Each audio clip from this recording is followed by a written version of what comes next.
Good morning, Julia. How are you? I'm good. How are you? I am doing well this morning. I think. I mean, it's still early, so who knows? Yes, we have a missing guest. No, we had sort of a glitch in the system here this morning. We had our guest all lined up. Yes. She was ready to go. And I think what may have happened is, aren't there 2 hours difference between 2 hours difference? Yeah. So I think she wasn't thinking Central Daylight Time, and she might have been thinking Mountain Time. And so we're, So what? Mountain or Pacific? Who knows? One of those times. Oh, I guess that's true. Mountain is just an hour, isn't it? And then Pacific is 2.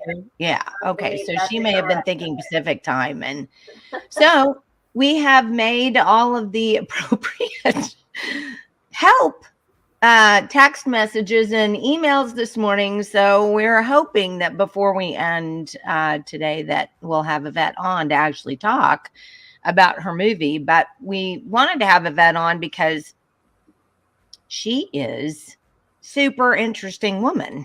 Yes, she is. And her movie is, everybody should watch it. It's one of those. So I'm going to share our screen here so that you can see her. This is her website. And this is little pieces from the movie.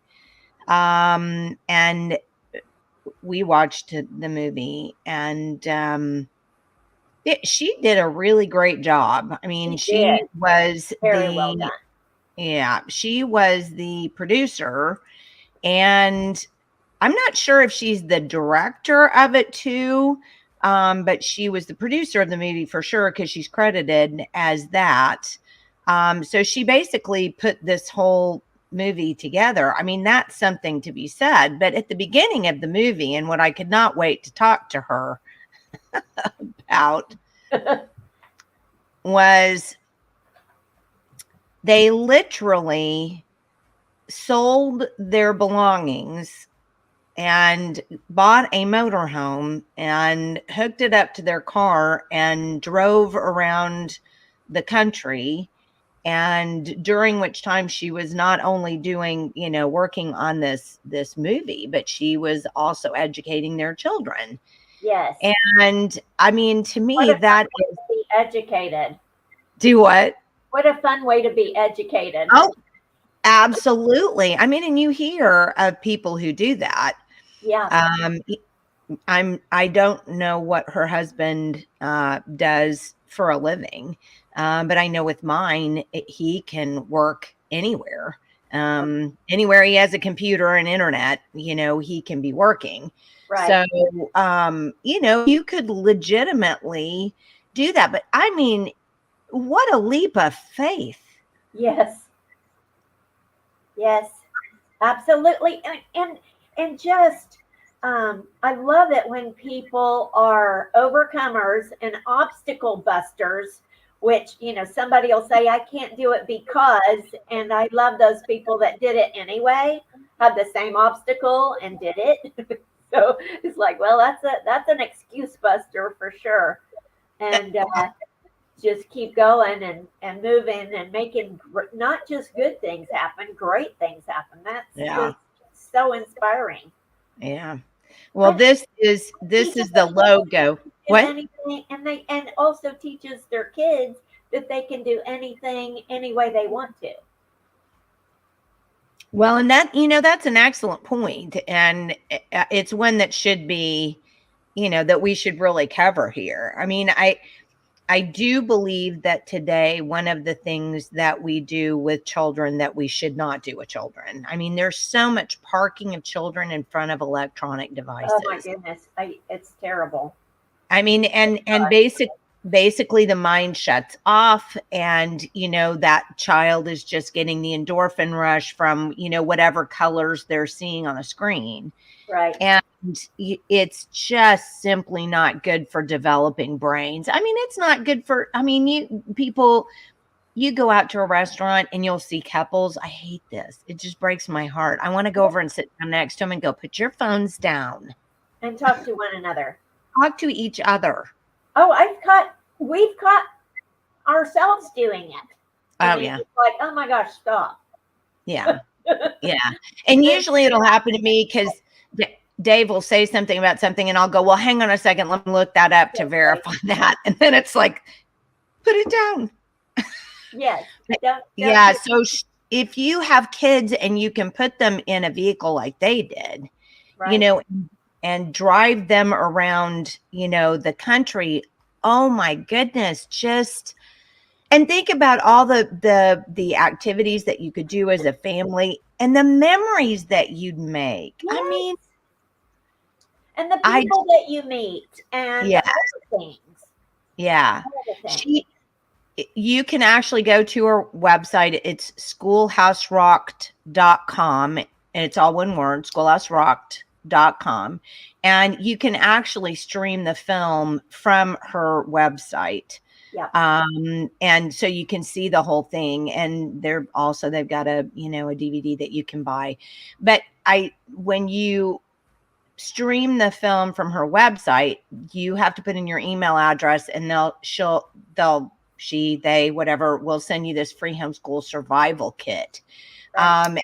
That's a really super, awesome thing too. But I wanted to point out, she has 2 separate podcasts that she does, this Schoolhouse Rock podcast and then Homeschool Insights podcast.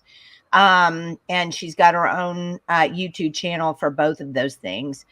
She actually has a blog, and we'll talk a little bit about that.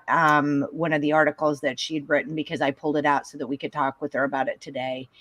Something that, we've been very concerned about. They have a newsletter. She actually has merch. Yeah. It's a cute logo. Who wouldn't want to have merch? We should do that. I know. We had the historical merch of our Common Core is Not Okay t-shirt. Oh, that's true. That's true. One of the funniest days ever that we were up at the Capitol, and they found this rule that we couldn't have signs. And I was holding up this sign, and she said, you can't have that sign here. And so I put this sign down, and it was the sign that was on my shirt. Psych. She was so mad. So she participated in a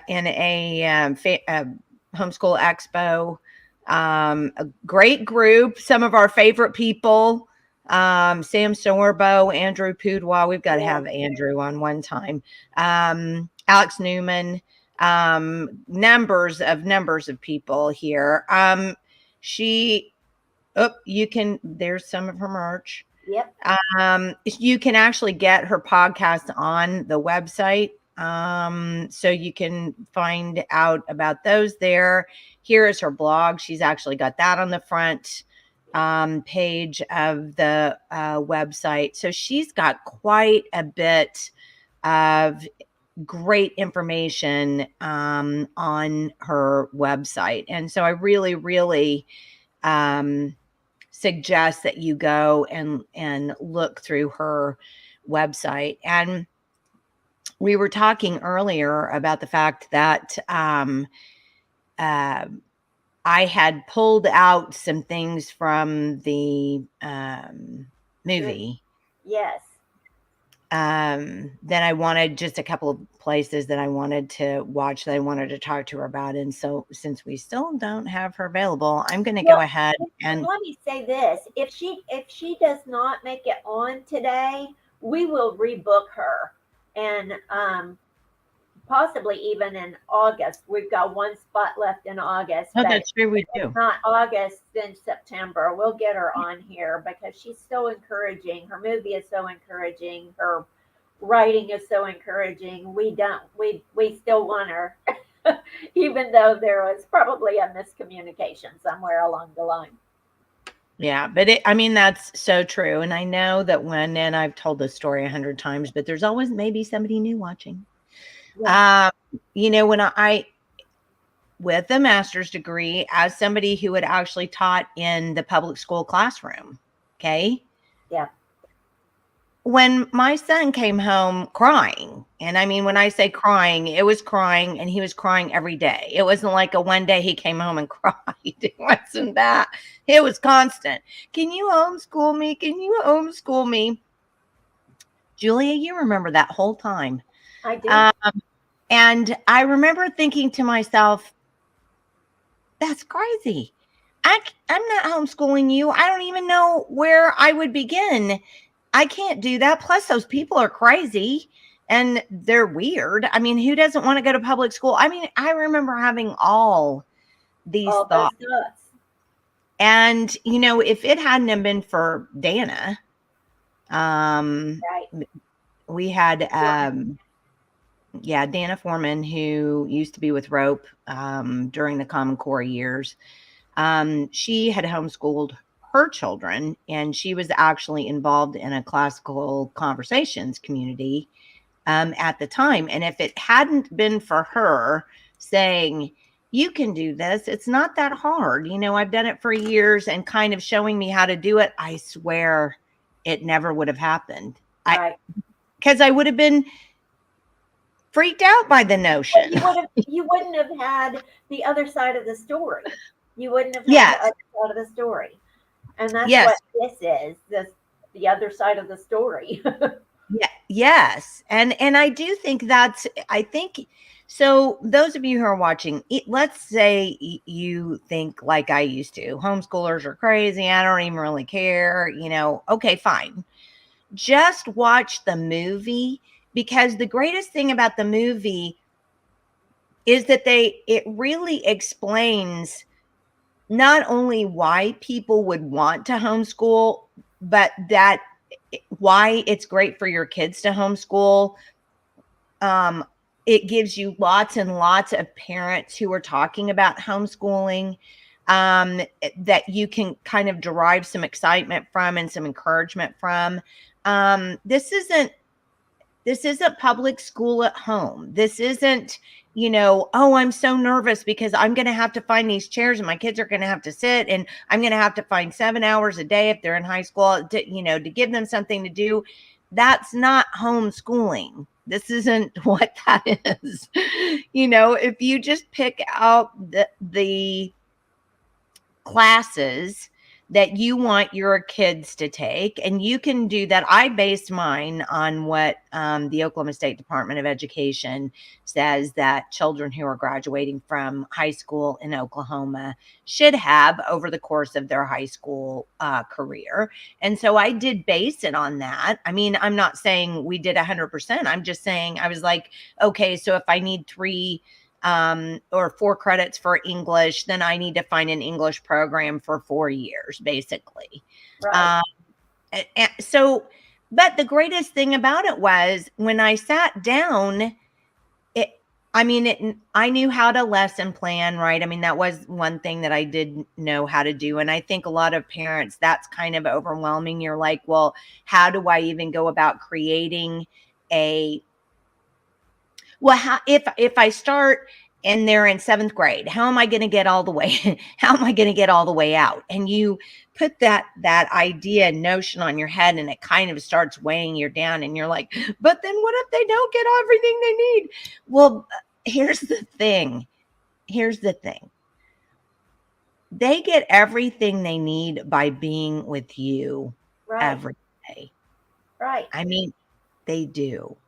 Right. And I know that sounds kind of trite, and I know that sounds kind of, in today's world, kind of goofy and maybe over sentimental, but it's not. It's not. And parents start teaching their babies in the womb. I mean, everything. I remember when I was pregnant with Carol, and I found out that their hearing was developed at 4 months in the womb, and I was court reporting at the time, and so I know she's listening to all this terrible stuff that's going on in courtrooms and in depositions and all this stuff. And so I would come home and read the Bible out loud to her in my womb. And that kid all practically came out of the womb talking. I'm not even kidding. Yeah, but skills. Yeah, but you know what, though, Julie? I think people don't understand that particular concept, and why that's super important. Because I think the thing that we're not understanding today, that parents aren't, and because I'm not even going to talk about educators or anything else. I think the thing that parents don't understand today is that if you just would read to your child or read with your child, you're 90% of the way there in their education. And let me explain, because I think a lot of times people don't put 2 and 2 together to understand that particular notion. So if you, lots of people have said, oh, but you're just a great writer, which is sweet. And it's a God-given gift. And, God gave me the gift, but he also gave me the desire to read. Right. And if you talk to any good writer, they have a huge background in usually classical literature. And part of where they get their sentence structure, their verbiage, what kinds of words that they use to write with, the imagery that they can evoke, all of this comes from reading good literature. Yes. So what I'm trying to say is, just reading good books, not comic books, not dirty books, not books that are below your grade level, your child's grade level, and not even yours, by the way, as an adult. Exactly. And here's something so even though my mother was an English teacher for years and years and years, and I mean literature teacher, she never was very good about making me read good literature. Now, I don't think you could have made me do anything under the age of 20. But still, in all, that just wasn't something I did. I didn't read any of the good books. Now, when I was younger, I did read all of the Narnia series, and I read The Once and Future King by T.H. White. And those were both, extensive sets of books, but they were considered classic literature. And I read those in middle school. So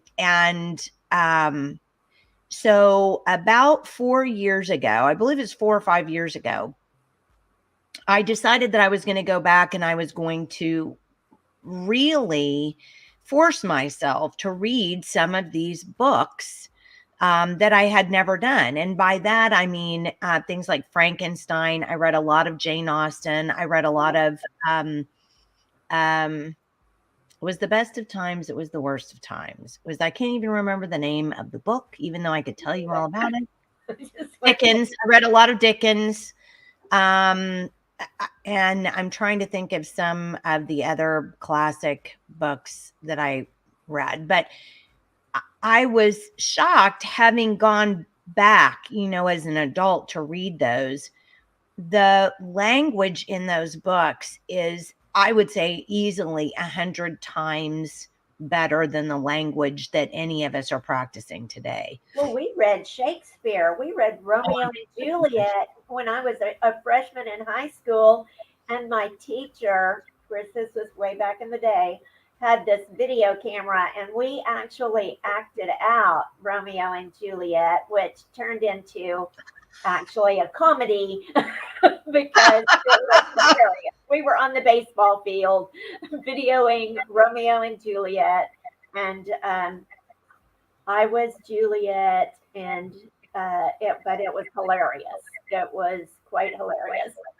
Well, but you bring up a really good point, Jules. I mean, you don't have to sit down and read every word. Although I will say, because the concepts in those books are, I think, in a lot of ways, what's important. The ethics and the morals, and they just weren't the moral to the story. Yes, exactly. You're exactly right.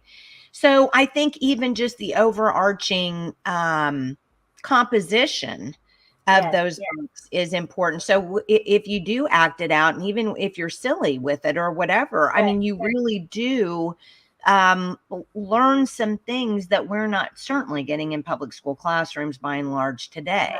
So let that be an encouragement, parents. I mean, just the act of reading good books is, and we have one of my friends, my editor at Federalist, when I actually write for Federalist anymore, Joy Pullman, is going to be on the 18th. And one of the things that Joy is going to talk to us about with that interview is that she spent a lot of time, they homeschool their children, and she has spent a lot of time developing reading lists for her children, and she actually published one.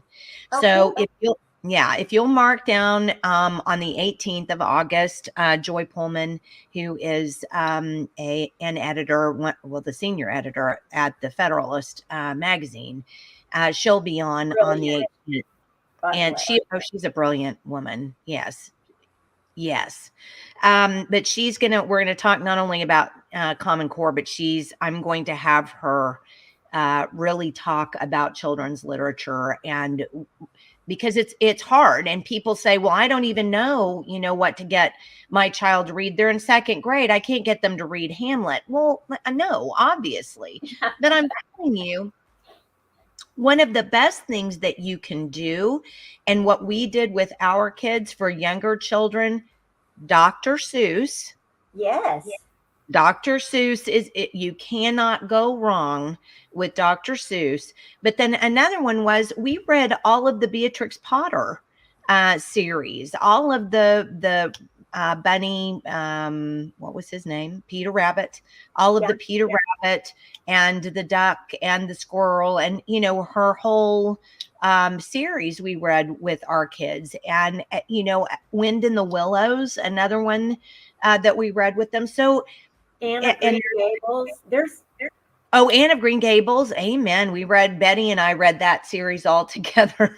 We both cried when it was over. When I was growing up, I read all of the Hardy Boys books and Nancy Drew series. And our kids read those. And then now there's like C.S. Lewis has a series of kids' books. Right? Other than The Lion and the Witch and the Narnia series? Yeah, the Narnia series. Yeah. Yes. And that one was the one that I read when I was 13. And there's a book, I'll get out of here in a second and go grab the book when I start the movie here. And I'll go grab this other book that I found at a bookstore. And I bought it because I thought, well, this just looks like the greatest little book. And all through middle school, every morning, I would sit down and read some out of this book, and we would talk about it and talk about the poems and the things that we read. And to this day, if you ask the kids something about, what do they remember from homeschool, they remember some of the old poetry in this book. And because it was so odd, Do for kids today. even read and write poetry anymore in school? I don't even know. I never hear about it.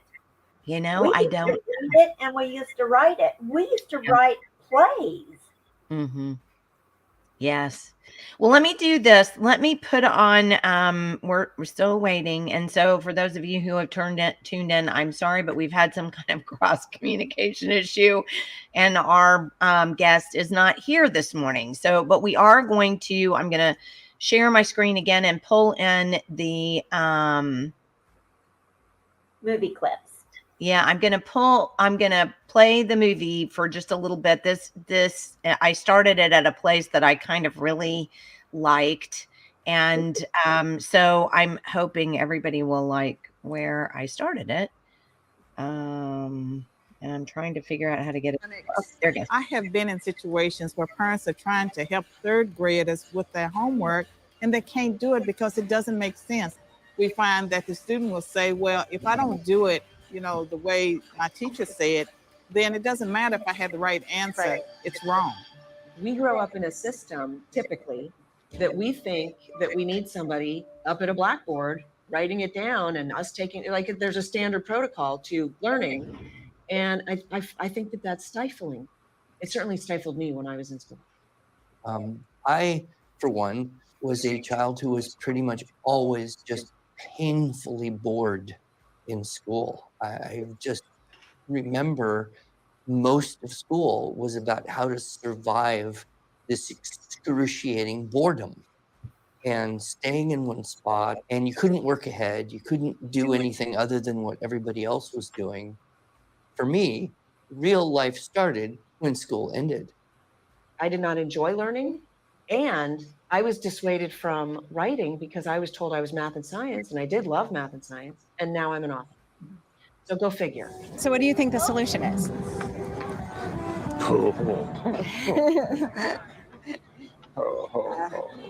I don't have any solutions, but it's definitely not going well. And it's not easy to come up with, here's the one solution. In other words, dear old United States government, they can't legislate and come up with a solution that's universal. No one is really able to change the great Titanic of institutional education. It is going along its path, and it is essentially unturnable and unchangeable. Let's face it, if money could have fixed public education, it would have done so long ago.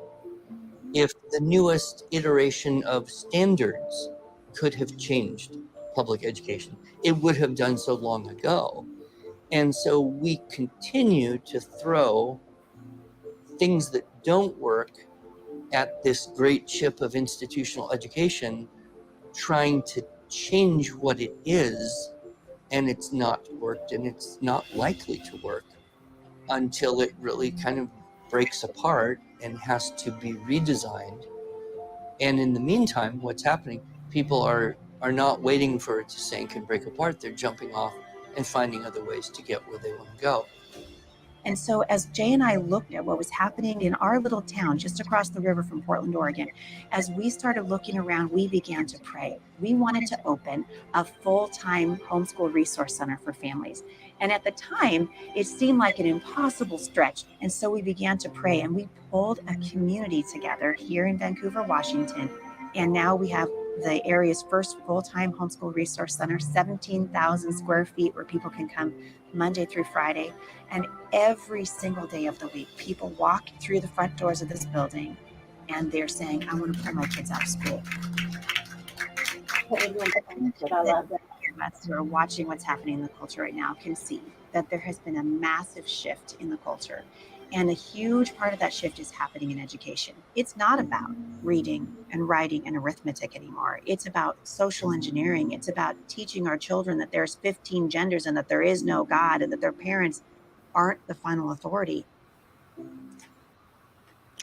So that's just a little taste of the movie. Schoolhouse Rocked. Yes. Yes. And the Andrew Pudwa, actually, for those of you who do not know, Andrew Pudwa lives in Oklahoma. Um, he actually moved to Oklahoma from the East Coast and has his, I think it's Sperry or Spyro or something. He works here. And he was really instrumental in helping us to write the language in the bill that stopped, that took Common Core. I was going to say, you had to be so careful with that because we still have Common Core. We didn't stop Common Core. We got it repealed from state statutes, but Yes, it didn't stop them. no. Okay, that's when I coined the phrase, "We're not doing that, and you can't stop us." When you tell schools, hey, you're doing Common Core, and they say, no, we're not, and you No, we're can't stop. not, and you can't stop us. So Yeah. But that's about everything at that's this everything. point. We're not doing CRT. and You're you can't doing stop this. us. We don't have. No, we're not. You can't stop us. No. Okay. So, I mean, I love the point that Andrew made in that part about public education being the Titanic, and you can't turn the Titanic. Right. And he said if money could have fixed education, it would have done so long ago. yes. I mean, So I went and found the little book. Is it backwards? nope. Okay, I mean, good. It doesn't look backwards to me. Okay, good. All right. So this is the little book. You can see where I found it. I found it at Half Price Books. This is the little book that I got, Best Loved Poems for Children. And so basically what we would do is every day we would open it up and we would just pick a poem and we would read a poem. And some of these poems, some of the authors are, oh my gosh, that's so funny. It opened to Lochinvar, which is, there's coffee all over it and it's stained. It's a very long Old English poem. And that's the one that Coleman remembers. It went on and on and on, but it was about a night. And it's got this very, flowery language about the night. And it was really great. But it has all kinds of poems for children in this particular book from Emily Dickinson to oh gosh, you name Robert Louis Stevenson. I mean, just name an author, and it's so I recommend folks getting this little book and read to your kids, read with your kids. In the morning, let them read one of those, and then you guys talk about it. And well, what do you think about that? And well, what was happening here, and how do you feel about it? Because that's the kind of stuff that really, it's the opening of a child's mind to anything that's new is instructive. So, when we think that a child being in a classroom, sitting in a desk for 7 hours a day or however many hours a day it is, and being talked to about, whatever, how instructive really is that in the long run? And isn't it more important for teachers to find out what kids think about things? Because if you ask a kid what they think, sometimes you get the most interesting answers. Absolutely. And I will say that was one of my very, very favorite things. I'm getting a little misty because I missed that. That was one of my very favorite things about homeschooling the kids is, we would talk about something and then I would say, okay, so what do you think about that? So what about this or what about that? And we'd have these discussions, and I was expecting the conversation to go one way and it didn't go that way at all. I mean, it went to a completely different place. And it was instructive even for me because I learned something about my kids. I learned a little bit about the way they thought. I learned a little bit about what was important to them. I got them to think some things out, and just us talking about those things, I think really opened their mind to the possibilities of other things. And I do think that's where we've gotten school completely wrong. There is a method of teaching called the Socratic method of teaching. It comes from Socrates. Socrates was a teacher of antiquity. And one of the things that he did was the way he instructed his students was by asking them questions. So he would just constantly question them. He would say something, but then he would question them. Well, what about this? Well, what if you did this? Well, what about that? And by questioning them, he gave them the opportunity to really make their brains work and think for themselves, think out the solution to whatever problem he was asking. And that's the thing that I taught by that method, because I just loved hearing what the kids had to say. And I love discussion. I mean, it's part of the reason why I'm not a huge fan of sit down church. It's because I like to talk about it. Right. Right. Don't just tell me about it. I want to talk about it. Well, if once you've been to home church, it's difficult to sit there and be still while somebody else. I always want to raise my hand and say, "Excuse me, I have a comment." What about that? But it really is the best way for children to be educated for numerous reasons. And the problem is we simply don't do that in classrooms today, by and large. And I'm not in every classroom, so I don't know. But I'm saying that because of the teacher leader effectiveness model, where we've had to start grading teachers, right? So many of the classrooms now and teachers have scripts, and they have to follow a script to teach whatever they're teaching in a day. How does all you're doing at that point is imparting information. And don't get me wrong, because a lot of the times during Common Core, people would argue with me about, well, people have to know facts. Yes, people have to know facts. Kids have to know facts. There are facts that they have to know. I'm not arguing that in any small measure. I mean, yes, I'm sorry, but there are facts you've got to learn, and that's the way it is. So just buckle down and resign them to memory. They'll probably never be as bad as the year that I had to memorize all 21 or 22 amino acids in organic chemistry. My worst science was geology. Oh, really? My father was a geologist, so I'm thinking, oh, this will be easy. I know I can do this.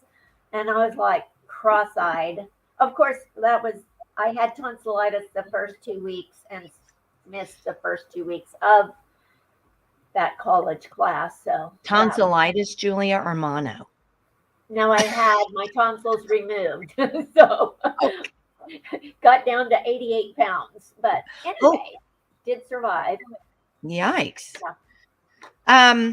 So anyway, the whole idea behind the Socratic method is, I think, what we're missing in public education today. And it's what I think homeschools are really doing a great job of. And until we allow kids to be able to, and students, I mean, I know there are 17-year-old young people who say, I'm not a kid. Okay, fine. Until we allow students to and guide them to coming to really thinking deeply about things. We're not going to see much change in the world and in the United States and in kids. And one of the things that is so, when you have a biblical worldview and you want to impart a biblical worldview to your children, which if you have one, that's what you want to do. It only makes sense that the parent takes the parent's role. God says it's parents to teach their children, to feed their children, to do, to build all of those things, to pass down what we know about the Lord to our children. And if we send them into a place that says, nope, parents, you can't teach your children, Nope, parents, you don't really feed your children because they're coming to us hungry. Nope, No. parents, you can't even come in the doors now unless we give you permission. That is a terrible message to the children. Yeah. It really is. Well, to switch over to something else really quickly, I'm going to go ahead and share my screen back again, because one of the things that I wanted to do, I did it again.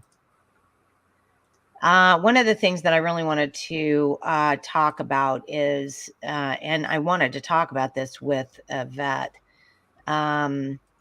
So I told you that Yvette has a blog on her website. And as I was kind of looking, through the website this morning, I stumbled on the blog. And this was one of the ones that she had written.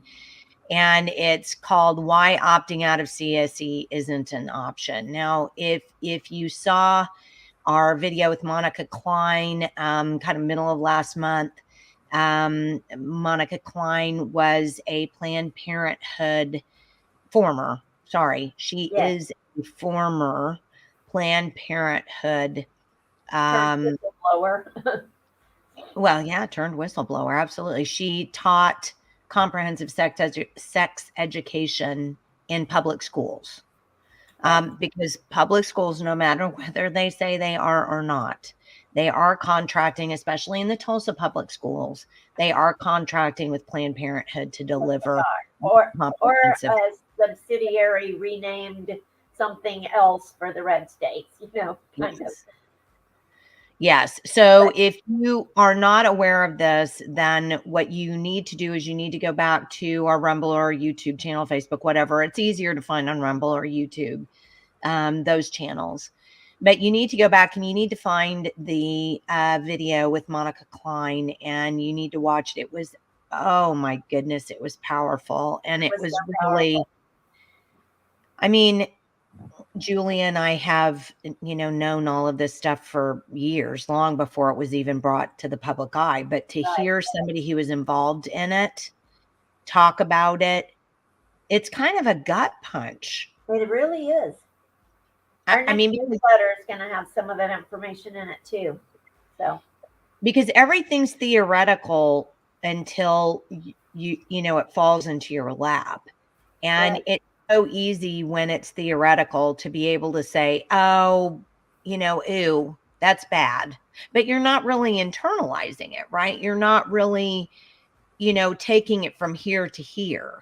Right. But when you listen to somebody who has done that, it's a real gut punch, because all of a sudden, all of this theoretical knowledge of, the research that we've done over the years goes from here to here. And you're like, oh my gosh, it really is happening. It's not just, something that we wrote down on a blog. And right. It was very unpleasant. But anyway, Yvette lives in California, and I think, as many people know, and if you don't know, you can imagine California. The trendsetters. They what? The trendsetters for all of this. Yes. Well, and they, they're an authoritarian government now. And so they force things on people. Well, Yvette has been writing about comprehensive sex education, and she wrote a blog about this. This was last year, October 5th, 2021. And it was last year that the state of California made it, what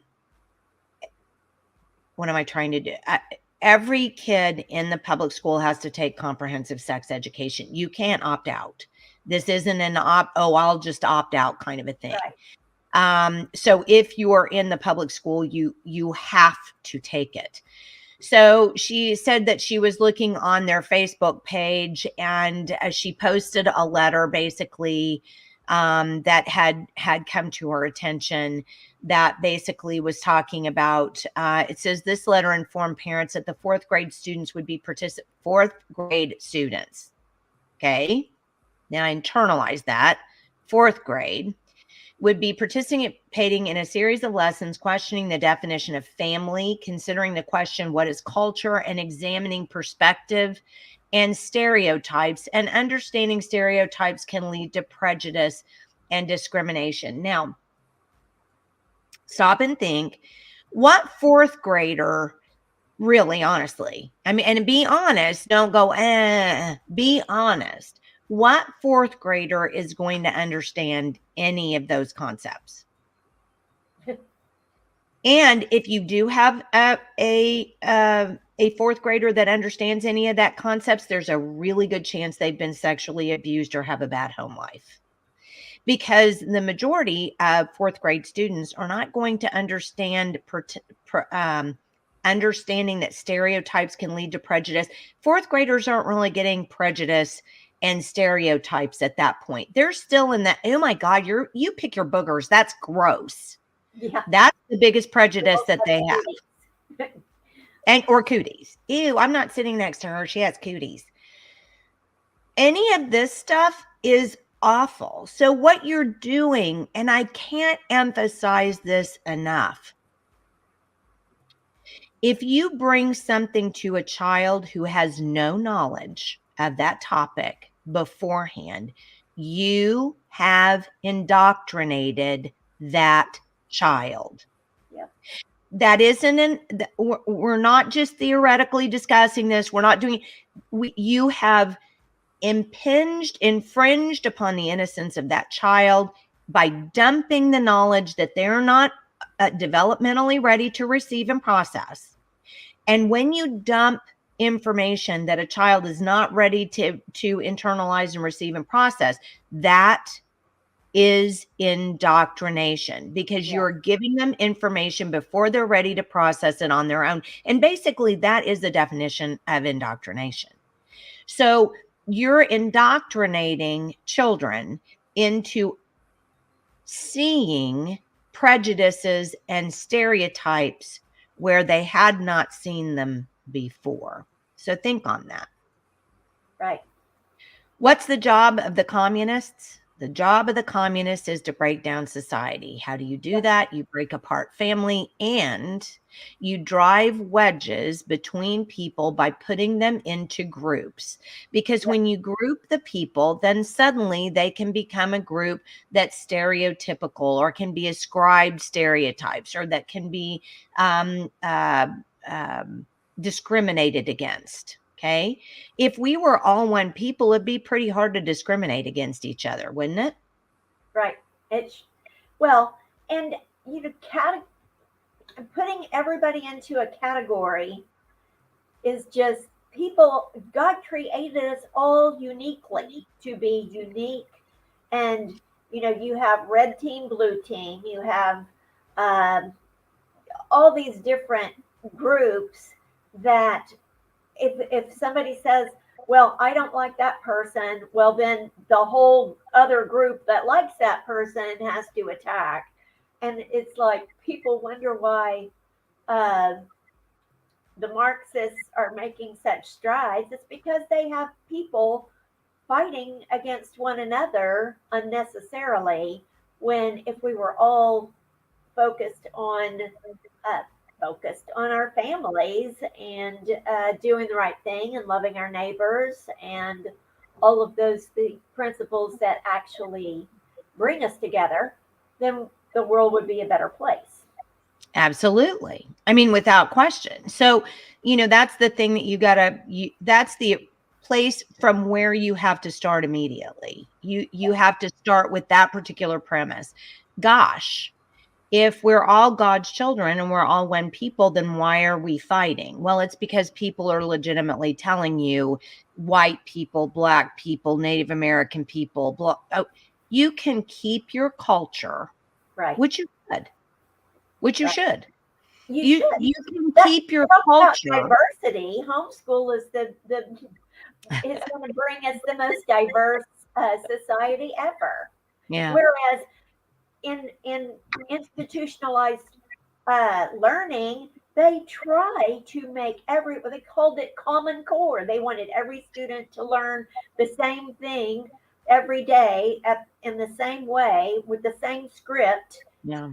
and then they talk about how much they love diversity. No, they don't. They hate diversity. Yeah. But I mean, you're exactly right. So it says at first glance, these topics may seem relatively innocuous, but for those of you who have been paying attention, you will recognize that this letter represents a week of indoctrination in the finer points of alternative family structures and a heavy dose of pro-LGBT propaganda. To top it off, the parents who received this letter were simply being informed of the upcoming instruction and were not being given the opportunity to opt out. So apparently she said that a fan said, this makes me so mad. The government does not have the right to force these things on children and take away the parents' rights to say no. And what Yvette came back with was what we've said before. Once you drop your child off at the place, right, and you give them you transfer your duty for that child to that school, that school can do whatever they want. Right. Which is what school choice is bringing into the homes. So, and she just makes the point that the government has a legal right to force anything they want on the children who are dropped off at government-funded, government-run schools by their parents. Under the legal principle of in loco parentis, these government schools become the legal guardians of their students while they are in their care. Parents who don't want the government to determine how their children will be raised, trained, indoctrinated, and discipled must understand that the only way they have any say is to keep them at home. Yep. So she, she goes on to describe this in the rest of the article, and then she has embedded one of their blogs, Why Homeschooling Matters, in that particular in this particular blog. So it's at some point in time, we are hopefully going to get parents to agree with us that God didn't give your children to a public school or to a teacher or to a principal or to a fill in the blank. That God gave your children to you. And so that means that if they were given to you, you accept the responsibility for raising them and training them in the way they should be raised and trained. So, and if it had been an impossible thing to do, God wouldn't have assigned you those kids. Right.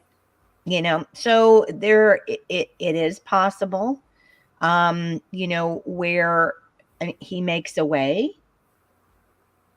That's what he does, is make a way for you to do things that are often difficult, but that, are what he wants you to do. And in today's society where we are so far adrift and so far down the road of, what was it last Friday when we went through the school grade card site? Last Friday, or was it the Friday before last? Last Friday was Lauren.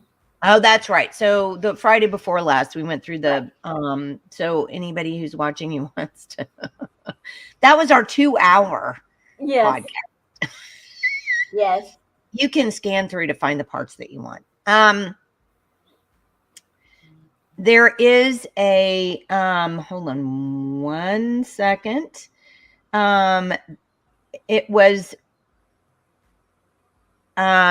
really, I was hoping I was getting a text message from Yvette. So I was a little, I was a little distracted there. I don't know how, we can say any more than we've already said, that homeschooling is possible. It is the job of parents to school their own children. Just because you're not a teacher doesn't mean you can't do it. and I'm going to say this one more time, just because I love it so much. Good literature provides a basis for everything. So even if you don't know how to start out your kids, even if you're not even sure what to do, until you're kind of getting your feet under you and figuring out your stride, whatever works for your family, you need to just be picking up some good books and reading some good books. Do you know part of the reason why our vocabulary is horrendous today? One of the reasons why Julia, I'm going to let you talk just a second while I talk to our guest. Hold on just a second. Okay. This is Jenny.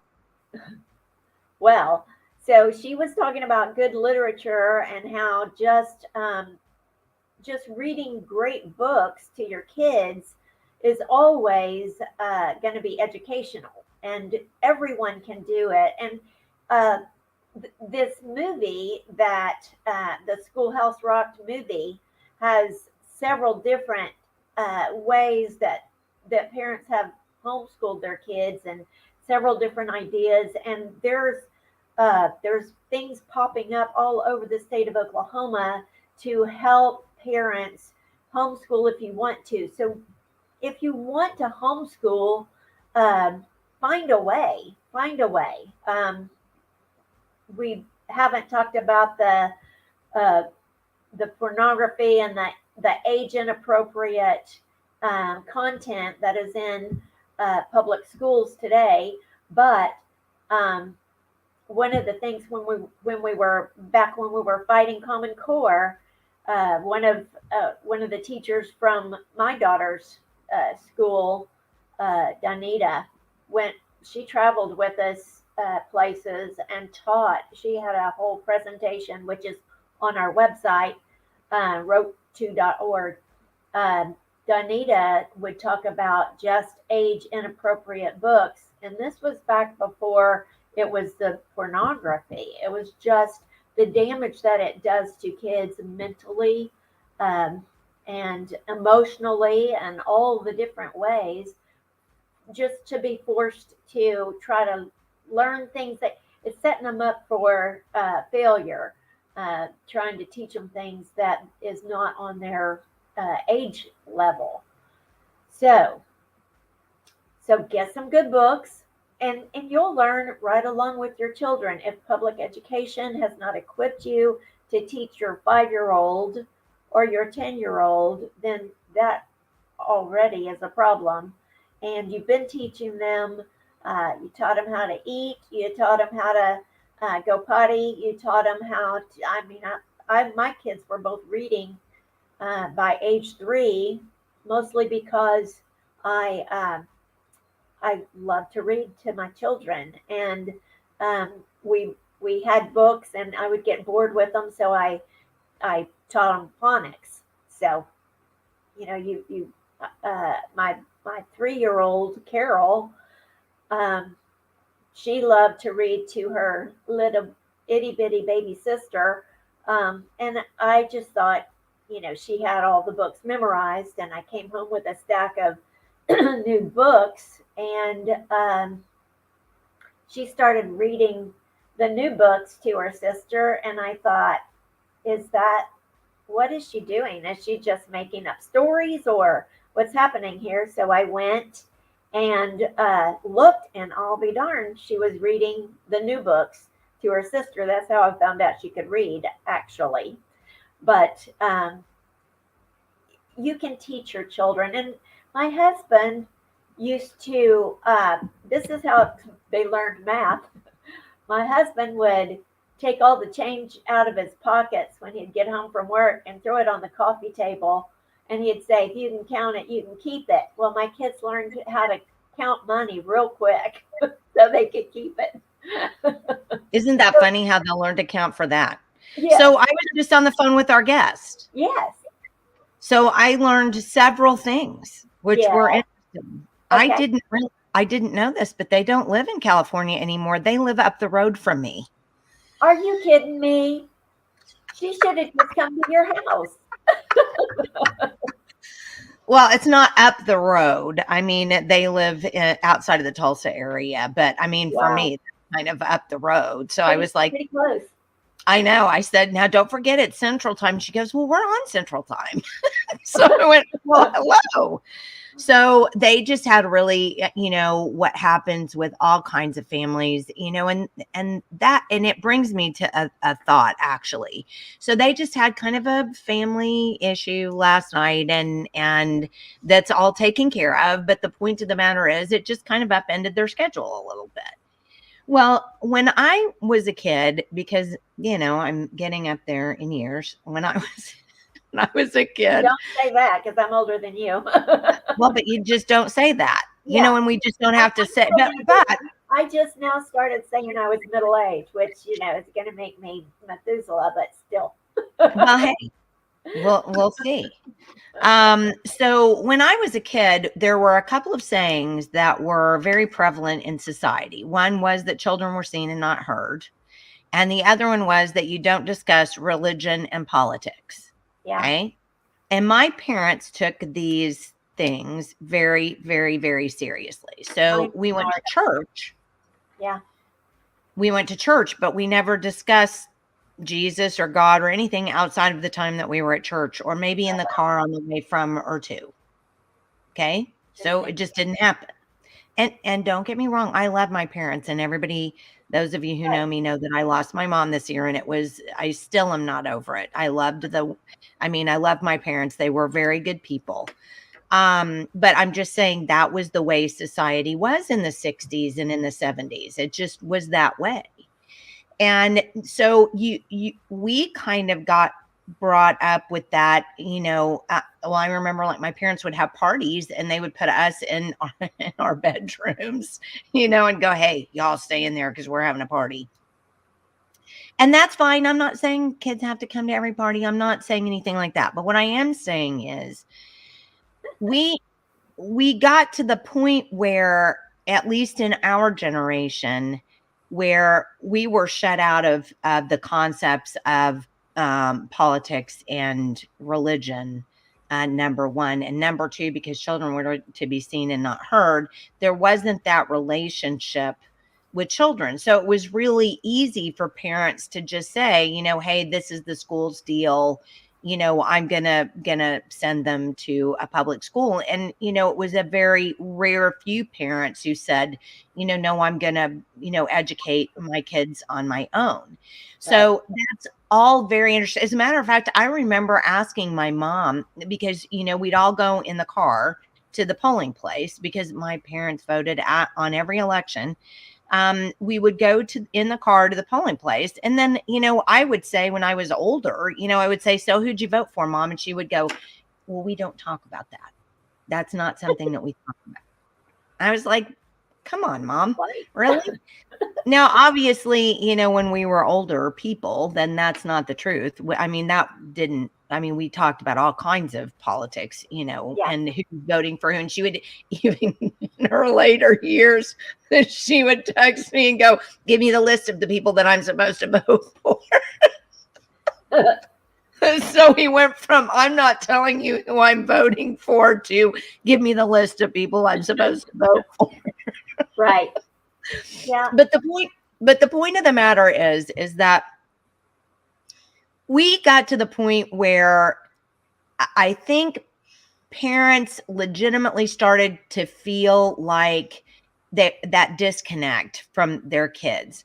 And then even if they had thought that they could find a connection to their kids, then social media came along and two things happened.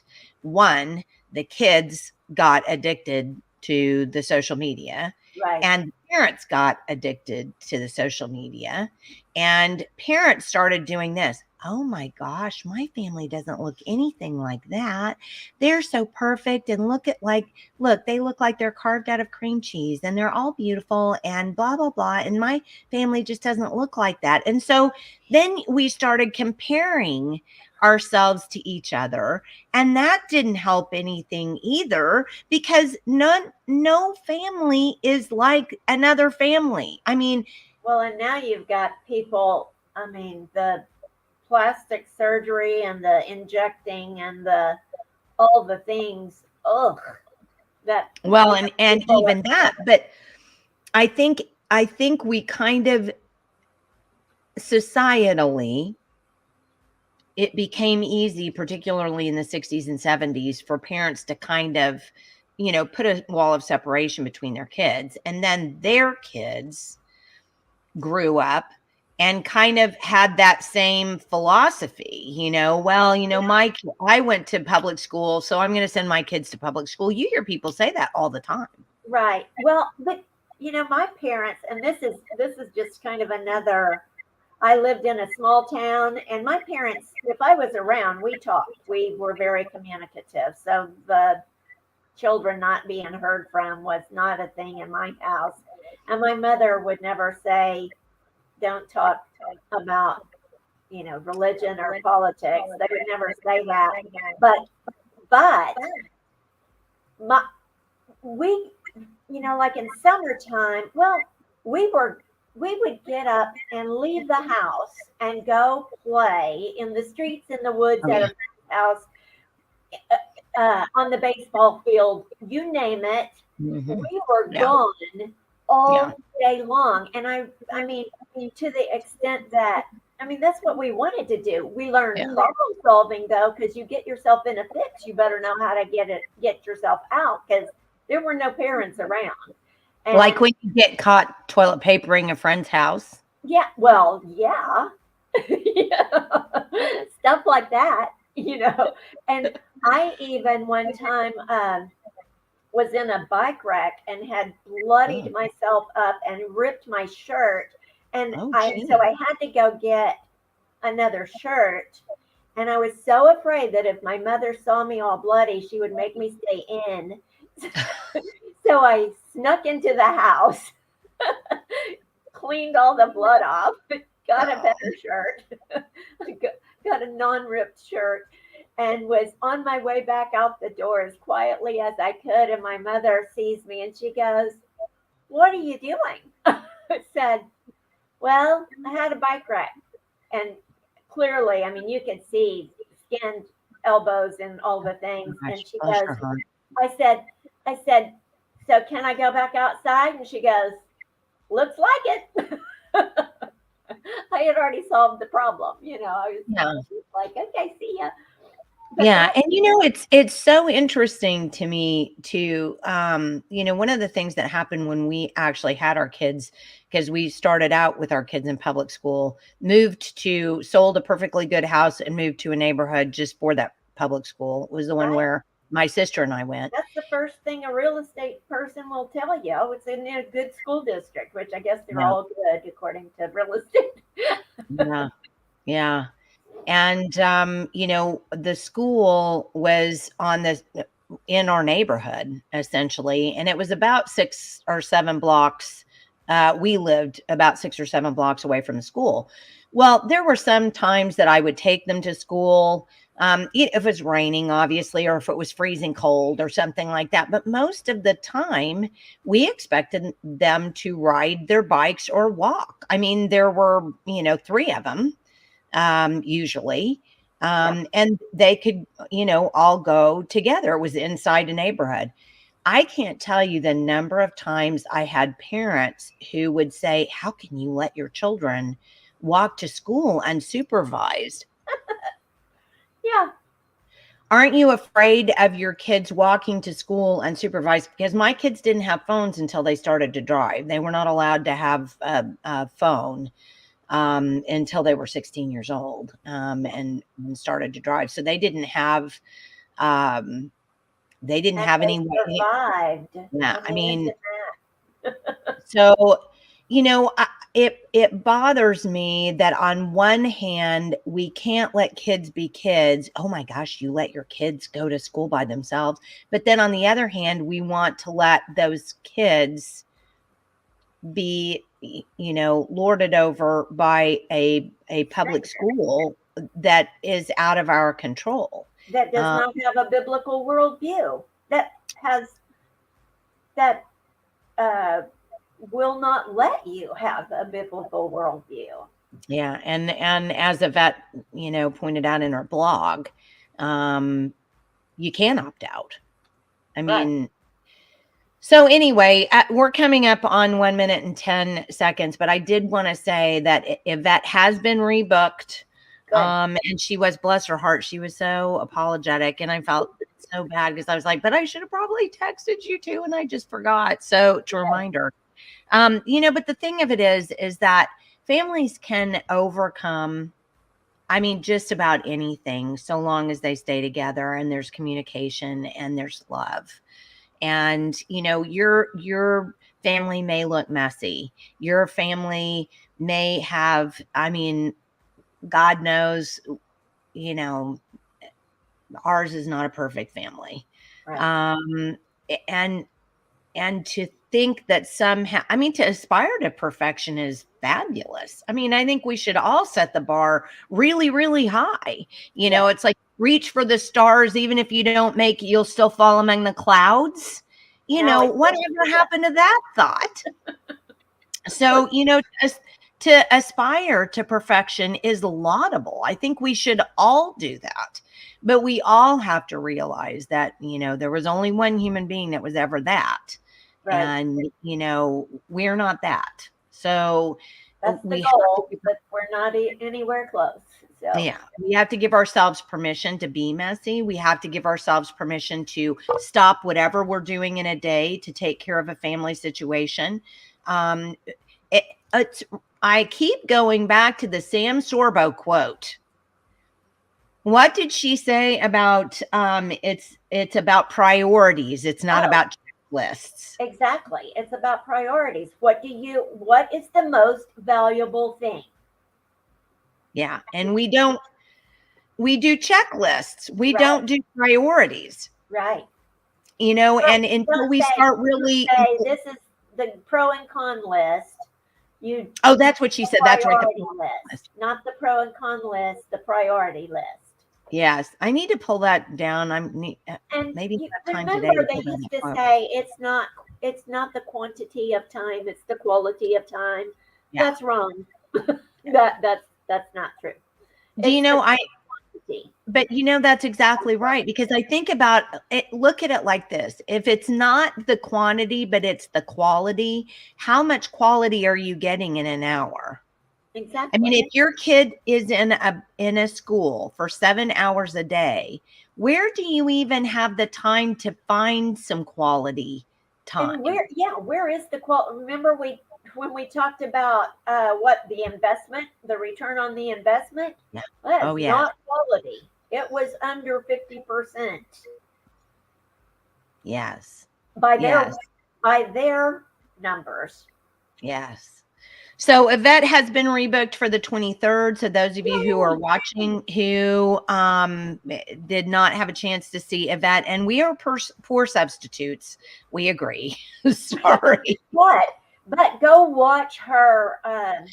Watch her movie for sure. Yeah. It is so inspiring, and you'll enjoy it, and then you'll get to meet her in person when we have her on for real. Right. And watch it and share it, and especially share it with people that you think might be coming to the conclusion that it's okay to school their children at home. Make sure those people see this, because I just don't see how you can watch. I'm trying to think, but I can't see how you could watch the movie and not come away with some solutions. Well, and just being encouraged to do it, just going, well, I can do that then. Yeah, this isn't as hard as I thought. I can do that. Right. So please watch it. And again, it's I'll pull it in so people can see it again. Her website is Schoolhouse Rocked. I'm gonna oops, that didn't work. There it is. Okay, here's her front page of her website. You can see up here, schoolhouserockedmovie.com. And then her website is schoolhouserocked.com. So make sure that you find Yvette.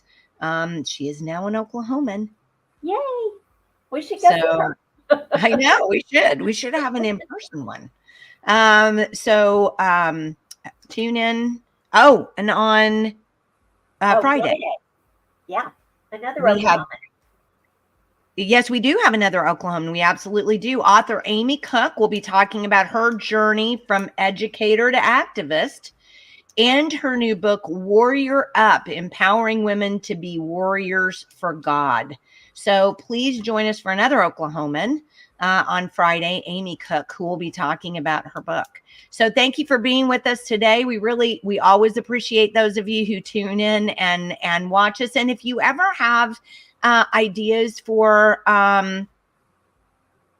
shows, if you ever have ideas for shows, if you think to yourself, hey, I read this book, this is somebody I really, really would like to see you have on, please contact us and let us know. It's Julia at rope2.org or Jenny, J-E-N-I at rope2.org.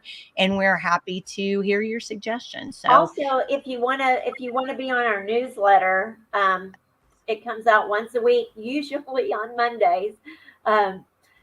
You can just email me at that same email address, and I will get you put on our newsletter list. And don't forget, we accept donations through Give and Go and Venmo, and you can go to our website and find a place to donate to us. It's rope2.org. So again, have a lovely hump day. Have a great Wednesday, and we will see you again Friday morning at 9 o'clock. Be blessed.